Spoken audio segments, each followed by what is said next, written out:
이번 책은 목민심서입니다. 다산 정약용의 책이고요.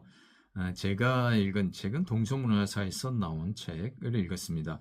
알아주는 자가 적고 비방하려는 자 많으니 만약 1000명이 이를 받아들이지 않는다면 나의 조수를 한 줌의 불쏘시개로 태워버려도 좋다. 정약용 묘비명입니다. 선생 한 사람에 대한 연구는 곧 한국사의 연구요, 한국 근대사상의 연구요, 조선 심혼의 연구이며 전 조선의 성쇠존멸에 관한 연구이다. 위당 정인보 선생의 말입니다.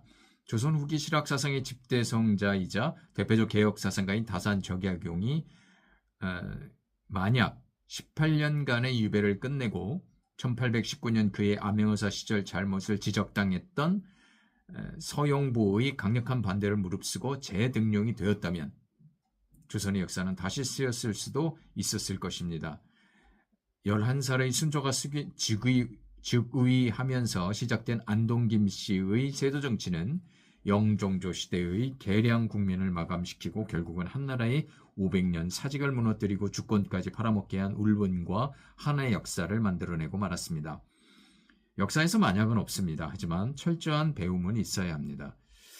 북풍에 휘날리는 눈처럼 강진에서 18년 동안 유배당하면서 500여 권의 저수를 통해 실사구시론, 정치개혁론, 상공업진흥론, 사회신분개혁론, 토지개혁을 주장하며 정치, 경제, 사회, 법률, 역사, 천문, 지리, 역학, 물리, 농업, 의학, 군사, 언어, 문학 등을 망라한 분야의 놀라운 식견을 가진 위대한 인물인 다산 정약용은 성리학이 부패와 타락을 가속시키는 당론과 결합되어서 무너져가는 조선의 앞날을 걱정하며 떠났지만 한나라의 패망까지 예상하고 있었을까요?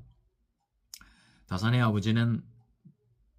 아버지의 모습을 통해 직접 배운 내용과 자신의 실전 경험을 중첩시키고 어려서부터 뛰어난 학문에 대한 재능을 보이면서 우담 정시한의 성리학과 해좌 정범주의 문학, 성호 이익의 사상, 퇴기 이황과 광암 이벽의 논변에 많은 영향을 받았고 천주교를 비롯한 수많은 서양 기술을 접하면서 권력 착취와 빈곤 속에 고통받는 백성들의 참담한 현실에 분노하며 합리적 제도 개혁 방법을 구체적으로 제안하게 됩니다.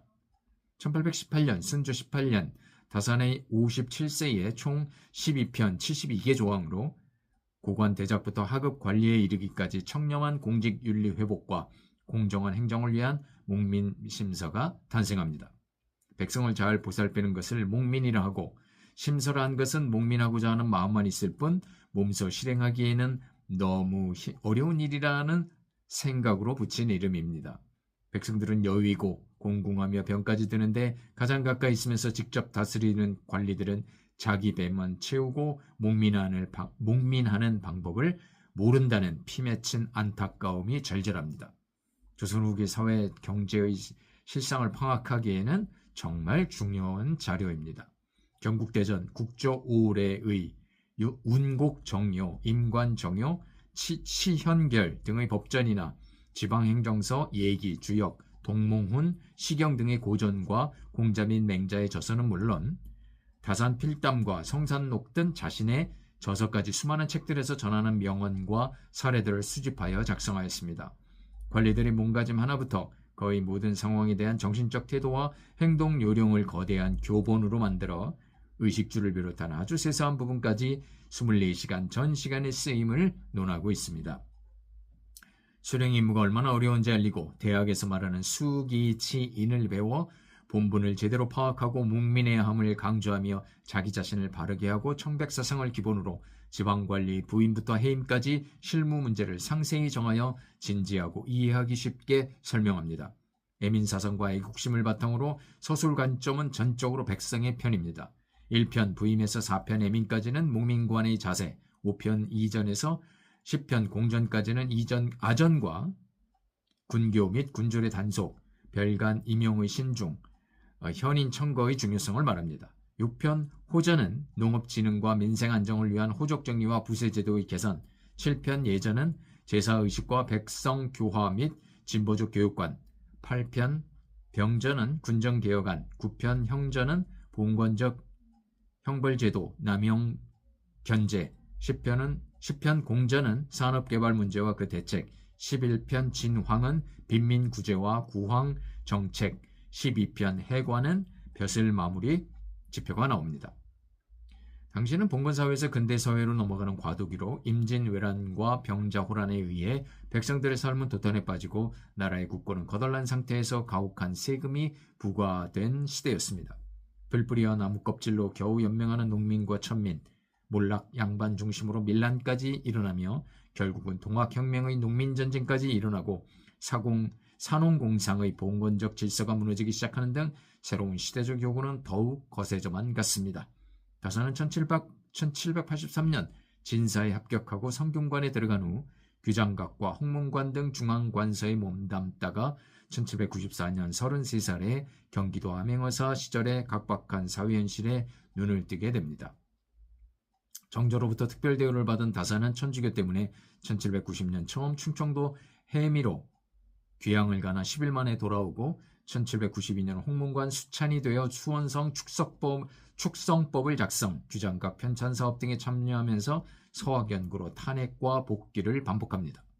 1800년 정조의 승화와 함께 순조가 11세의 나이로 즉위하자 고향으로 돌아가 여유당이라는 당호를 짓고 학문에 열중합니다. 1801년 신유사옥으로 다산 삼형제는 체포당하여 셋째형 정약종은 사형을 당하고 둘째형 정약전은 완독은 신지도로 다산은 경상도 장기 영일군으로 유배되었다가 11월 정약전은 전라도 흑산도로 다산은 강진으로 유배당합니다. 이 책의 진행은 일단 원칙과 규범을 말하고 구체적 설명과 역사적 연원, 유명한 사업과 공적에 대한 자신의 뜻 순서로 펼쳐집니다. 1편 부임에서는 목민관의 임명받아 행차하여 취임식한 후에 실무를 돌아보는 내용이고 2편 율기는 수령의 청렴한 마음과 몸가짐 및 수신 제가와 청탁 배제 및 전략과 덕을 베품에 대해 3편 봉공은 덕과 교화를 펼치고 법령 준수와 세금 징수와 납부에 대한 내용 4편 애미는 노인과 어린이 및 빈궁한 사람들에 대한 구제 방안 5편 이전은 아전 등의 부하들을 통솔함과 훌륭한 인재천거 및 세심한 물정 살피기 등이 설명됩니다. 토지행정 및 토지행정제도 및 세법과 호적제도에 의한 부역 공평성 등이 6편 호전편에 제사의식과 손님 접대 및 백성들 교화정책과 교육과 학문의 진흥 등이 7편 애전편에 군적과 군포의 행정 및 군사훈련과 적군 방어에 대한 내용이 8편 병전편에 소송심리 및 형사사건의 판결과 형벌 시행 등의 내용이 9편 형전편에 다루어집니다. 10편 공전에서는 산림 행정 및 수리사업과 사회적 인프라 구성 내용이 11편 진황에서는 민생안정책 및 기근이나 흉년을 당할 때 필요한 구휼 계획의 설명이 마지막 12편 해관에서는 벼슬을 떠날 때 필요한 행동과 떠난 뒤에도 백성들이 사모하는 경우를 들면서 끝을 맺습니다.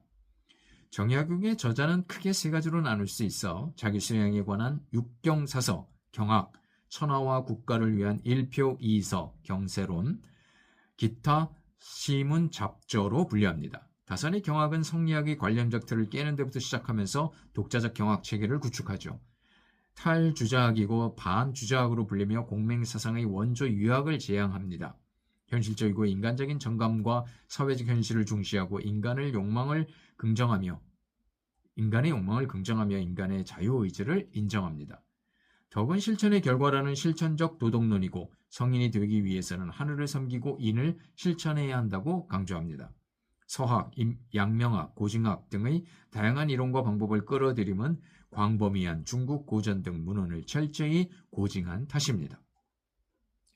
문민심서와 함께 국가경영을 위한 경세유표, 인명에 대한 옥사를 다스리는 형법서인 흠흠신서를 일표 이서라 부르며 세상을 다스리는 경세론이라 말합니다. 경학의 기초를 두고 정치의 근본 원리는 인도적 정신이며 하늘 아래 모든 인간은 평등하며 백성의 정치적 주체성을 강조하는 인권 사상입니다. 신분제도 등 분명한 한계를 보이면서도 사회개혁 사상은 현실적 대응 정책을 제시합니다.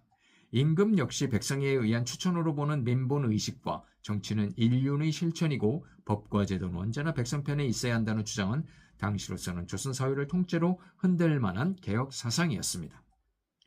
자신 내면의 고통을 끝내고 성인이 되어야 하는 부담을 떨어버려야만 타인을 도울 수 있다는 실사구시로는 내면적 종교의 세계보다 외면적 경세의 세계를 추구합니다.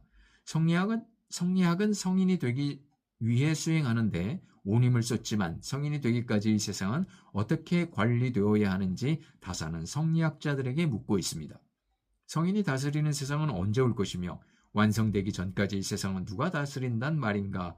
라는 물음입니다. 다산실학은 성리학의 기본 이념을 벗어나는 것은 아니고 사변적 경학과 예학을 비판하며 경세학을 더 강조하는 것이죠. 정치개혁은 임금이나 관료가 공적 관료기구를 통한 권력 행사를 가장 이상적 정체 형태로 생각합니다. 왕도 정치를 이념으로 민본의식의 실천과 폭군을 거부할 수 있는 권리는 백성에게 주는 것이죠. 소수의 가문이 권력을 독차지하는 세도 정치는 극심한 사회 혼란과 나라를 위험에 빠뜨릴 수 있다고 봅니다. 지주제를 해체하고 자립적 소농이나 중소상공인의 입장을 지지하는 아래로부터의 토지 개혁론은 경자 유전 원칙으로 토지의 봉건적 소유를 부정합니다. 토지를 사회적 소유로 규정하고 사공상의 토지 소유에는 반대합니다.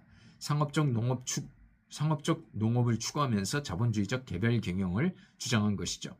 생산성 향상을 목표로 한 상공업진흥론은 상업을 업신여기는 직업관을 버리고 상인의 관직 진출을 막는 법의 폐지를 주장합니다. 수공업에 선진 기술을 도입하고 정부 주도의 기술 발전이 필요함을 역설합니다. 고정적 신분 제도보다는 사회적 분업에 가까운 사회 신분 개혁론은 신분 간의 위계 질서는 어느 정도 필요하다고 보아 선비, 벼농사자, 기술자, 상인, 반농사자, 목축업자, 무관, 주부, 종 등의 구직을 주장합니다. 양반과 일반 백성의 분리교육은 조선 후기 사회의 불평등성에 대한 문제의식은 소유하였으나 분명한 한계성도 노출합니다. 암흑의 중세를 걷어낸 서양에서는 고전으로 돌아가 근본을 묻고 배웠죠.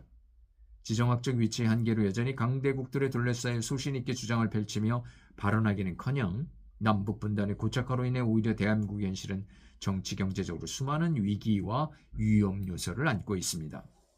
이제까지 경제적 발전을 통해 이루어낸 성과를 자랑스럽게 생각하려면 이 위기 상황을 극복하고 모든 국민들이 안심하고 국가의 도움으로 편안한 삶을 누릴 수 있다는 판단이 들어야 가능한 일입니다. 과거의 아무리 빛나는 발전도 풍전등화 앞에서는 무슨 소용이 있겠습니까? 위에서도 살펴본 바대로 역사에서 만약이란 말은 허상에 불과합니다. 효율과 실용만 앞세운 천박한 이론이나 공허한 철학으로 뜬구름만 잡는 정책 말고 다산이 꿈꾸었던 백성을 위한 정책을 다시금 돌아보는 정치인들과 일반 국민들이 많았으면 좋겠습니다. 국민들의 수준이 올라야 정치인의 수준도 기대할 만하지 않을까요? 동서문화사에서 나온 정약용의 목민심서를 읽었고요. 저도 이 책을 읽은 지가 꽤 됐습니다만 그래도 다시금 읽었을 때의 그 감동을 생각하면서 한번 소개를 해봤습니다. 정말 조선의 천재 다산 정약용을 제대로 알려면 이 목민심서를 한번 읽어보면 정말 좋겠습니다. 강력하게 추천하는 책입니다.